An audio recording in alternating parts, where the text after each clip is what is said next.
Company meeting में हूं और मैं बेहद बोर होकर अपने ऑनलाइन प्रेमी को एक संदेश भेजता हूं। जानू, आज रात मैं तुम्हें काले स्ट्रैप वाले ड्रेस में देखना चाहता हूं, क्या तुम मुझे एक फोटो भेजोगे? लेकिन अगले ही सेकंड वही संदेश मीटिंग रूम की बड़ी स्क्रीन पर दिखाई देने लगा।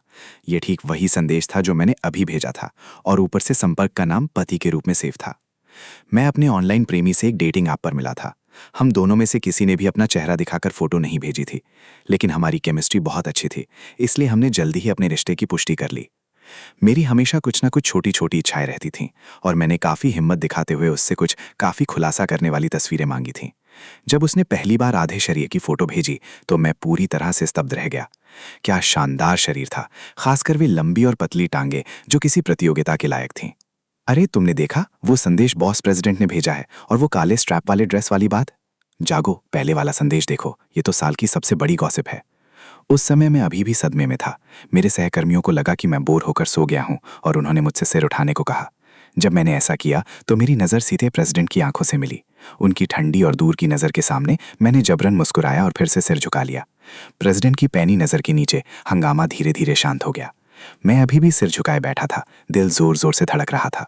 थोड़ी देर बाद मेरे फ़ोन पर एक संदेश आया। ठीक है, आज रात जब मैं घर पहुंचूंगा तो इसे पहन लूंगा। अभी मैं मीटिंग में हूं, बाद में बात करते हैं। ये इतना गंभीर और ठंडा दिखने वाला प्रेसिडेंट असल में काफ़ी चंचल निकला। मुझे उम्मीद नहीं थी कि वो निजी तौर पर इतना बेपरवाह होगा। आखिरकार मीटिंग खत्म हुई और मैं कंपनी के बाथरूम में चला गया। जानू, तुम जवाब क्यों नहीं दे रहे हो? क्या तुम नाराज़ हो क्योंकि मैंने समय पर जवाब नहीं दिया? क्या मैं तुम्हें मनाऊं? मेरे पास ढेर सारे अनपढ़े संदेश थे, सभी मेरे ऑनलाइन प्रेमी के। उसे लगा कि मैं नाराज़ हूं इसलिए जवाब नहीं दे रहा, लेकिन उसे नहीं पता था कि मैं डर की वजह से जवाब नहीं दे पा रहा था। अचानक एक फोटो आई जिसमें काले जालीदार मोजे थे, वही मोजे जो आज सुबह मीटिंग में प्रेसिडेंट ने पहने थे। यहाँ तक कि हील्स का मॉडल भी बिल्कुल वही था। ये उसी का था। अरे चेन से सपने देखना बंद करो, प्रेसिडेंट तुम्हें अपने ऑफिस में बुला रहे हैं। क्या सही समय था, वो मुझे पूरी तरह समझ चुका था। मैं अपने फ़ोन को कसकर पकड़े हुए उसके ऑफिस में दाखिल हुआ, उसके सामने खड़ा, पूरी तरह असहज। क्या वो मुझे किसी काम के लिए बुला रहा था? उस पल मेरे ऑनलाइन प्यार के बारे में सारी उम्मीदें खत्म हो गईं। अगर उसे पता चल गया कि मैं सिर्फ उसका एक कर्मचारी हूं, तो शायद सबसे पहले वो मुझसे रिश्ता तोड़ देगा। प्रेसिडेंट कंप्यूटर पर कुछ कर रहा था, जबकि मेरा फ़ोन लगातार बजता रहा। थोड़ी देर बाद उसने सिर उठाया और मुझे नापसंदगी भरी नज़र से देखा। माफ़ कीजिए, मैं आपको परेशान कर रहा हूँ, मैं अभी इसे साइलेंट कर देता हूँ। ये तनावपूर्ण स्थिति लगभग 20 मिनट तक चली, जब तक कि प्रेसिडेंट अपने डेस्क से निराश चेहरे के साथ उठे और मुझे ठंडी नज़रों से देखा। मैं मीटिंग में हूँ, मैंने देखा कि तुम में ऊर्जा नहीं है, ध्यान भी नहीं दे रहे हो, और ऊपर से पिछले महीने के प्रोजेक्ट में एक बड़ी गलती हुई थी। क्या तुम्हें पता है कि इस कंपनी में हम बेकार कर्मचारियों को नहीं रखते? ये सुनते ही मेरे पैरों में कंपन होने लगी। मुझे नौकरी से निकाला जा रहा था। मुझे बहुत खेद है, हाल ही में घर पर कुछ समस्याएं आ गई हैं और मेरा ध्यान ठीक से काम में नहीं लग पा रहा था। मैं वादा करता हूँ कि ऐसा दोबारा नहीं होगा। असल में पिछली रात मैंने सामने खड़े उसी व्यक्ति के साथ फ़ोन पर बहुत रोमांचक बातचीत की थी और ठीक से सो नहीं पाया था। अगर फिर से कोई गलती हुई तो तुम्हें पता है दरवाज़ा कहाँ है। ये कहकर प्रेसिडेंट ने मुझे बाहर जाने का इशारा किया। मैं सुरक्षित तरीके से कर्मचारी बाथरूम में लौट आया। मैंने प्रेसिडेंट के भेजे हुए दर्जनों अनपढ़े संदेश देखे और तुरंत फ़ोन साइलेंट कर दिया। मैंने थकान से अपनी कनपटियों को रगड़ा। जानू, प्लीज़ कुछ तो कहो, आज मैं बहुत तनाव में हूँ।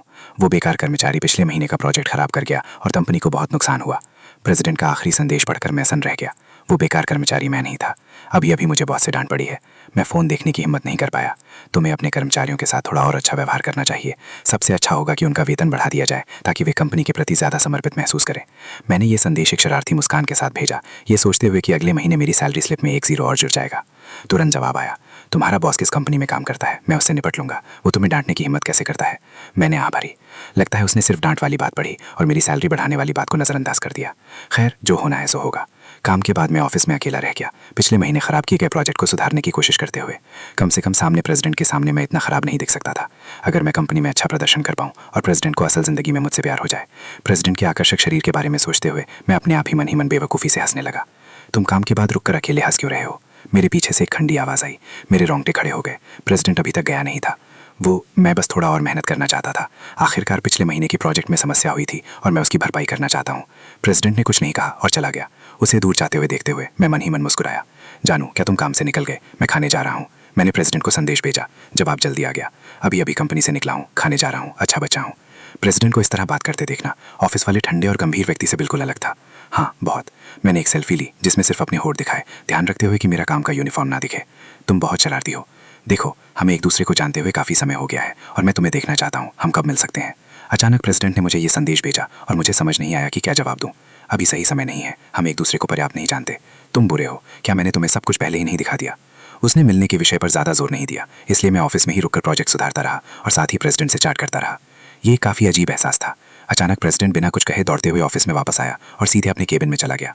जानू, माफ़ करना, मैं स्ट्रैप वाला ड्रेस ऑफिस में ही भूल गया था, और काला नहीं था, सिर्फ एक बैंगनी था। क्या तुम्हें पसंद है? एक फ़ोटो आई, मैंने उसे बड़ा किया और लगभग मेरी नाक से खून निकलने वाला था।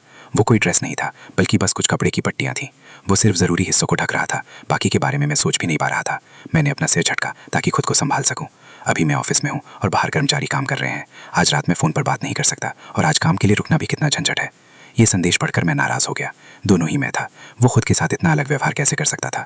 मैंने कुछ सोचा और एक शरारती मुस्कान के साथ उसे संदेश भेजा। क्या तुम्हें याद है कि उस दिन तुमने कहा था कि तुम वही करोगे जो मैं कहूँगा? ये मेरा पहला आदेश है। स्ट्रैप वाला ड्रेस पहन लो, उसके ऊपर एक जैकेट डालो और अपने कर्मचारी को डिनर पर ले जाओ। मैंने संदेश भेजा और तुरंत फ़ोन रख दिया। हालांकि अंदर से मैं उत्साह से कांप रहा था। ये एक तरह का रोल प्ले जैसा था। मुझे नहीं पता, मैं उस कर्मचारी को अच्छी तरह नहीं जानता। अगर वो मुझे देख ले तो? क्या तुमने नहीं कहा था कि तुम्हें कुछ रोमांचक चाहिए? अगर नहीं तो हम इसे यहीं छोड़ देते हैं। मुझे शुरू से पता था कि प्रेसिडेंट में आज्ञा मानने की एक प्रवृत्ति है। ये जानना कि वो प्रेसिडेंट है इस सबको और भी रोमांचक बना रहा था। ठीक है, अब समझ गया, नाराज़ मत हो। मैंने कंप्यूटर बंद कर दिया। थोड़ी ही देर बाद पूरा ऑफिस शांत हो गया। मैंने ध्यान से सुना और प्रेसिडेंट की केबिन से आवाज़ें सुनी। मैंने अंदर भागने की इच्छा को रोका। जब सब शांत हो गया तो मैं उठा और ऐसा दिखाने लगा जैसे अपना सामान समेट रहा हूँ। उसी समय प्रेसिडेंट अपने ऑफिस से बाहर आया। मैंने एक नज़र से देखा कि उसने ऊपर जैकेट पहन रखी थी, और ये जानते हुए कि उसके नीचे क्या है, मैं उत्साहित हो गया। सर, मेरा काम खत्म हो गया है, मैं जा रहा हूँ। रुको, प्रेसिडेंट ने मुझे बुलाया और मैंने अपनी सबसे मासूम शक्ल बना ली। देर हो गई है और मैंने खाना नहीं खाया, मेरे साथ डिनर पर चलो। उसने ये बात लगभग दांत भींच कर कही। मैंने ऐसा दिखाया जैसे मैं बहुत सम्मानित महसूस कर रहा हूँ, और तुरंत मना कर दिया। नहीं नहीं नहीं, ये आपकी बहुत बड़ी मेहरबानी है। मैं तो बस ओवर टाइम कर रहा था। मैं आपको पैसे खर्च नहीं कर सकता। मैं घर जाकर कुछ खा लूँगा। बकवास बंद करो। अगर तुम नहीं आए तो कल तुम्हें काम पर आने की ज़रूरत नहीं है। मुझे जवाब देने का मौका दिए बिना वो चला गया।